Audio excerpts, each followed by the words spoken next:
Flick to link, link to flick.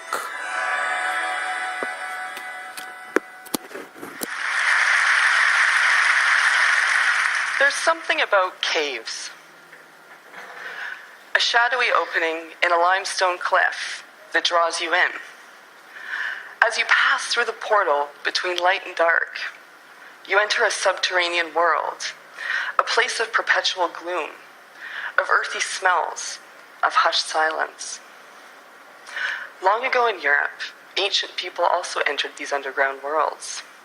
As witness to their passage, they left behind mysterious engravings and paintings, like this panel of humans, triangles, and zigzags from Ojo Guarena in Spain. You now walk the same path as these early artists. And in this surreal, otherworldly place, it's almost possible to imagine that you hear the muffled footfall of skin boots on soft earth, or that you see the flickering of a torch around the next bend. When I'm in a cave, I often find myself wondering, what drove these people to go so deep, to brave dangerous and narrow passageways to leave their mark? In this video clip that was shot 1/2 kilometer, or about 1/3 of a mile underground, in the cave of Curon in Spain, we found a series of red paintings on a ceiling in a previously unexplored section of the cave. As we crawled forward military style, with the ceiling getting ever lower, we finally got to a point where the ceiling was so low that my husband and project photographer Dylan could no longer achieve focus on the ceiling with his DSLR camera. So while he filmed me, I kept following the trail of red paint with a single light and a point-and-shoot camera that we kept for that type of occasion. 1/2 kilometer underground. Seriously, what was somebody doing down there with a torturous stone lamp? I mean, me, it makes sense, right?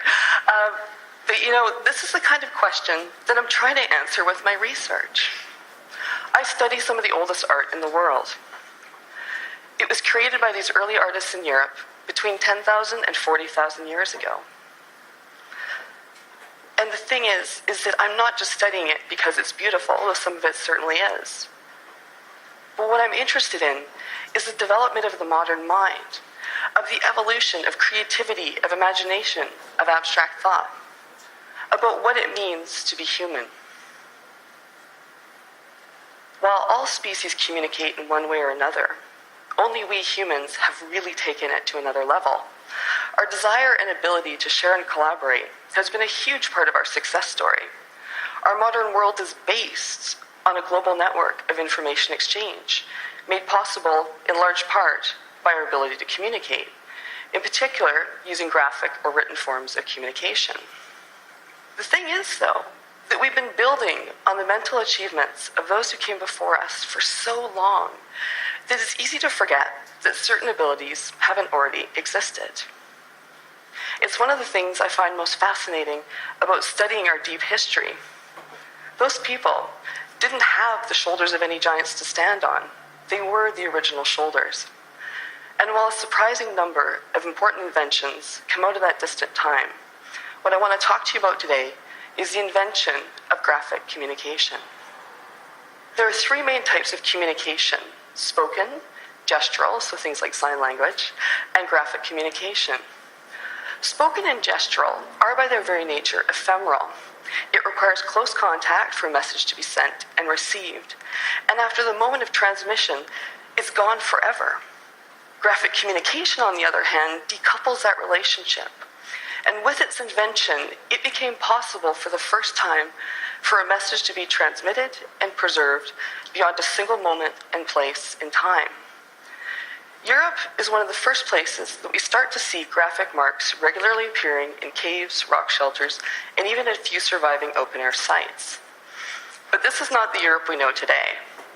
This was a world dominated by towering ice sheets 3 to 4 kilometers high, with sweeping grass plains and frozen tundra. This was the Ice Age. Over the last century, more than 350 Ice Age rock art sites have been found across the continent, decorated with animals, abstract shapes, and even the occasional human, like these engraved figures from Grotta della Dura in Sicily. They provide us with a rare glimpse into the creative world and imagination of these early artists. Since their discovery, it's been the animals that have received the majority of the study, like this black horse from Cuyavera in Spain, or this unusual purple bison from La Pasiaga. But for me, it was the abstract shapes, what we call geometric signs, that drew me to study the art.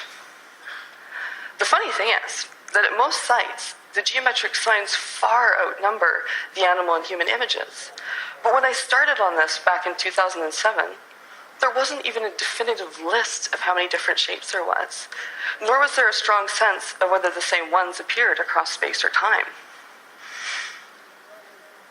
Before I could even get started on my questions, my first step was to compile a database of all known geometric signs from all of the rock art sites.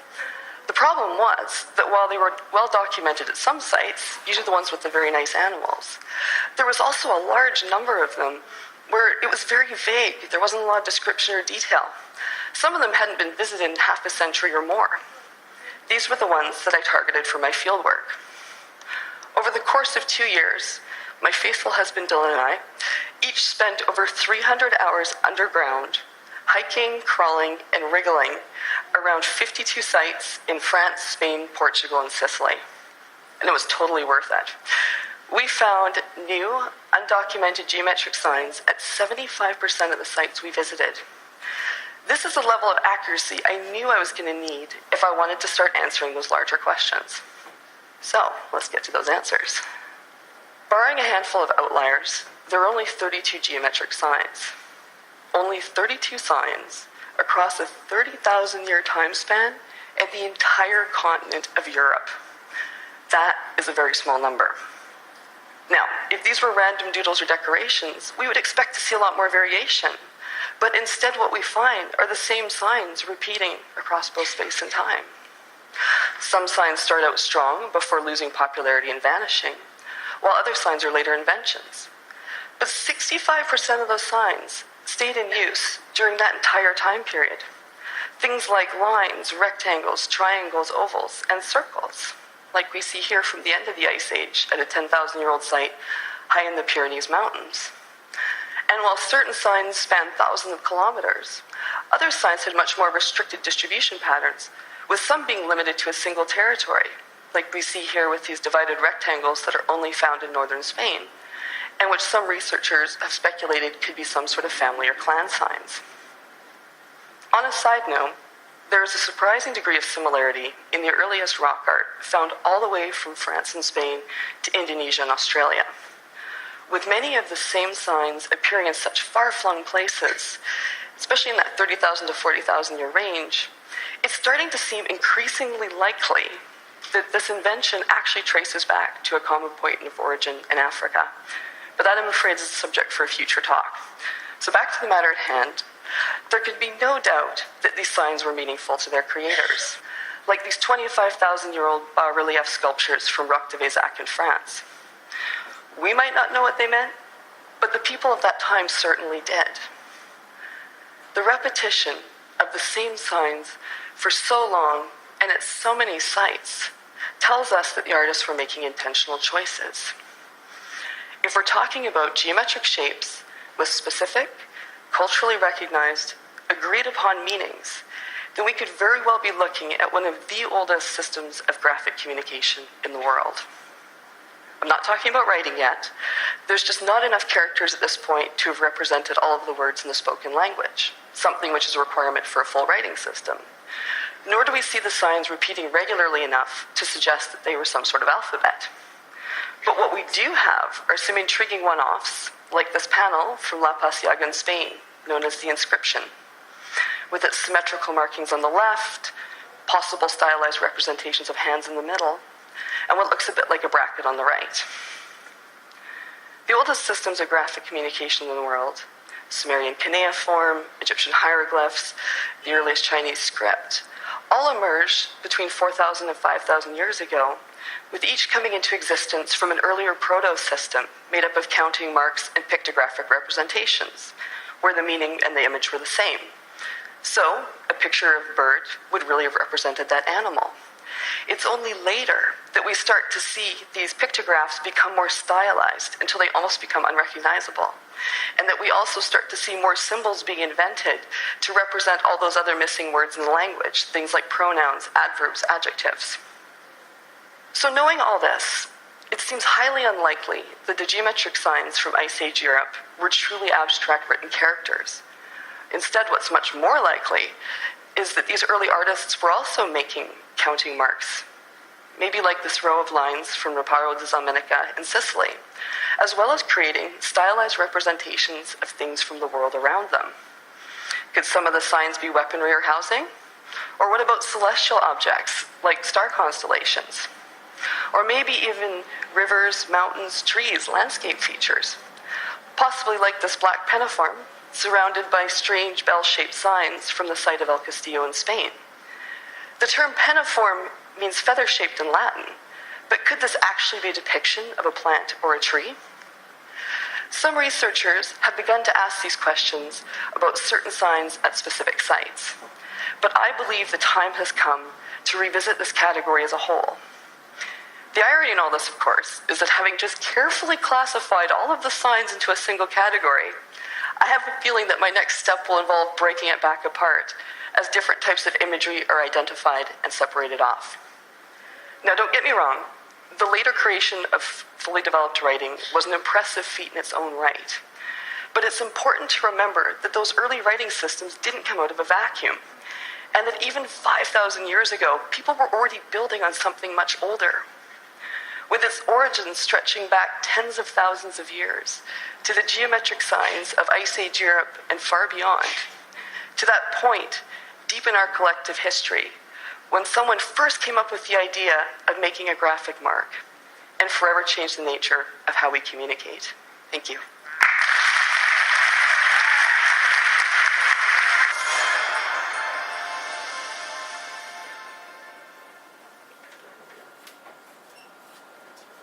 Flick to link, a link to flick. My photo taste is the Pinterest because they are the best. To find out more, visit our website.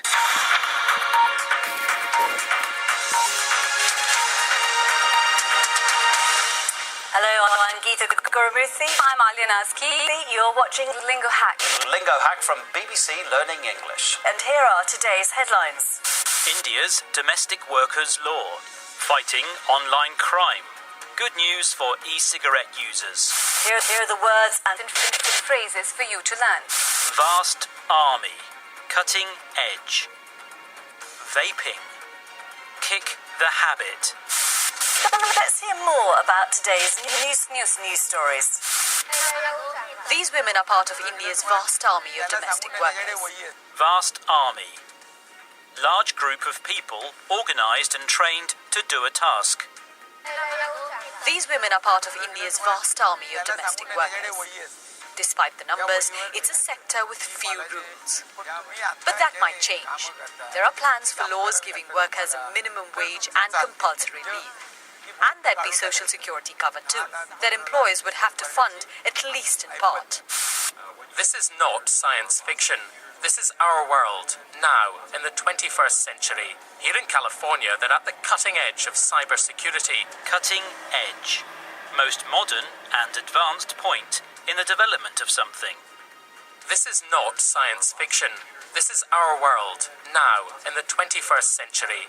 Here in California, they're at the cutting edge of cybersecurity, using this virtual reality map of millions of computers to hunt hackers. Vaping. Vaping. Using an electronic cigarette. Vaping. In less than a decade, it's gone from nowhere to a habit for more than 2.5 million British people. Now, after claims and counterclaims about the risks of e-cigarettes, an official health organisation says they're good news. That's because former smokers like Elaine have been helped to kick the habit. Kick the habit. Stop doing something that you have been doing regularly. Former smokers like Elaine have been helped to kick the habit, in her case 40 years. Encouraged by a clinic, she switched to e-cigs, which do contain nicotine, but not the damaging tobacco smoke. That's all from Lingo Hack for today.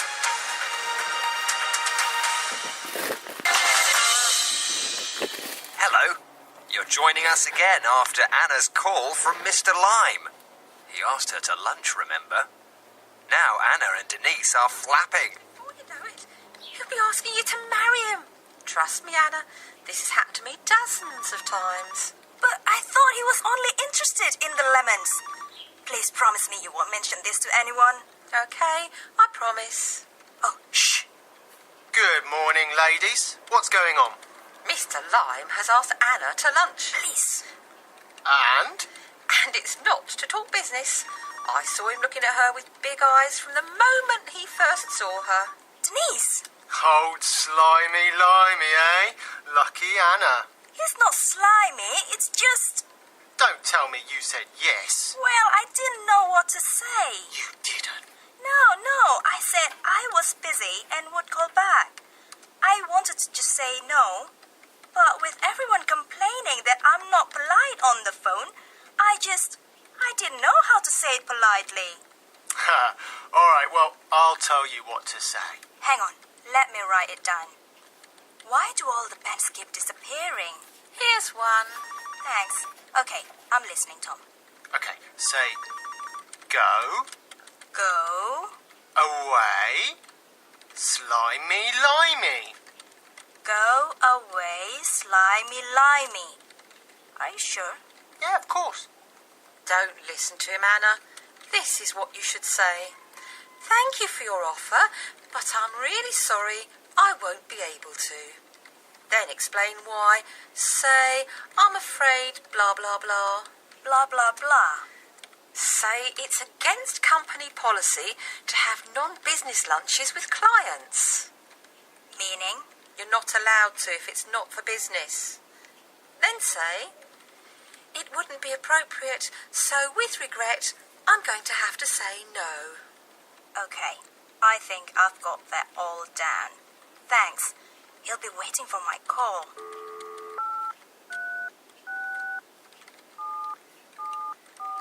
Hello, Seb Lime speaking. Hello, Mr. Lime. Anna, please call me Seb. So, when can I invite you to lunch? Thank you for your offer.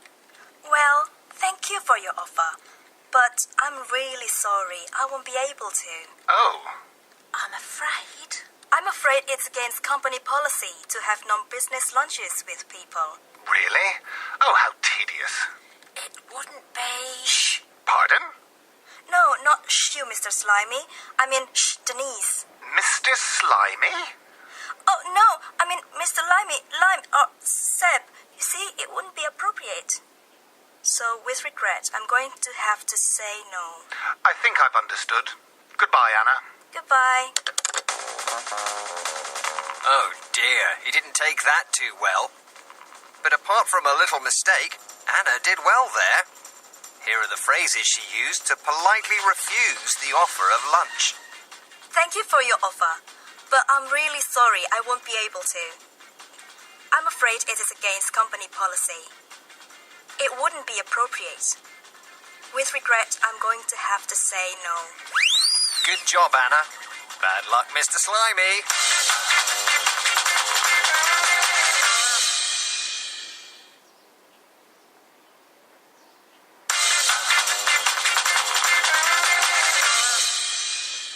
Hello.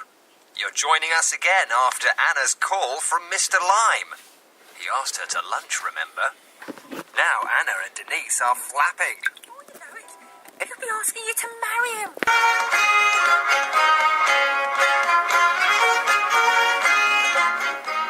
It was a cold morning.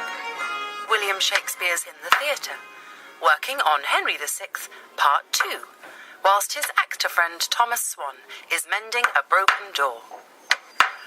Thomas, can you stop that banging? I'm trying to write here. Will, this door needs fixing properly. I have to hit this doornail hard. There. That will never come out. What's that about a doornail? You've just given me an idea. Dead as a doornail. Dead as a doornail. Who's dead? Will? Thomas, I have the perfect line for your character. Jack Cade, the rebel leader, strong and proud. But in this scene, he's on the run, hiding from his enemies. He hasn't eaten anything for 5 days, except herbs, even grass. He's weak, alone, and suddenly 6 of his enemies find him. So he's in danger? Yes, but he doesn't show any fear.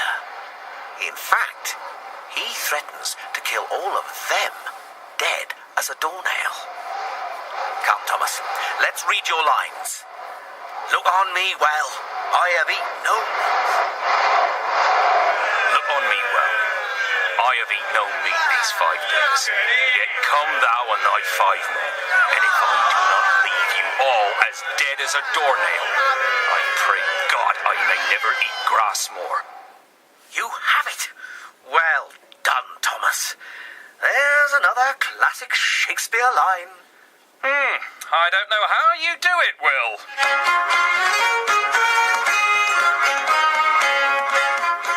We'll leave them there for now. The phrase, as dead as a doornail, was in common use in Shakespeare's day. It means the same today as it did back then. Dead. Very dead. Totally dead. It's a very well-known English expression. For example, novelist Charles Dickens used it to describe the character Marley in A Christmas Carol. Old Marley was as dead as a doornail. These days we can use it for electrical gadgets that aren't working. Oh no! I forgot to charge my phone. It's as dead as a doornail. Right. All that writing has made me thirsty. Let us go to the Duck and Whistle. Come on, Thomas. Close the door behind you.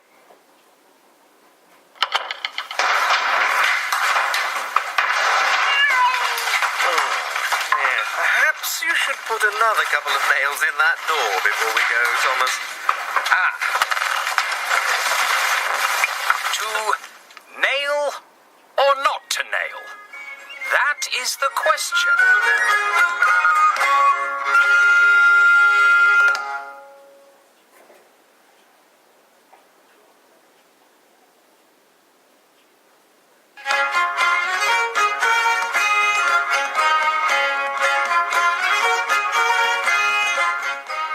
It was a cold morning. William Shakespeare's in the theatre, working on Henry VI, Part 2, whilst his actor friend Thomas Swan is mending a broken door. Thomas, can you stop that banging? I'm trying to write here. Will, this door needs fixing properly.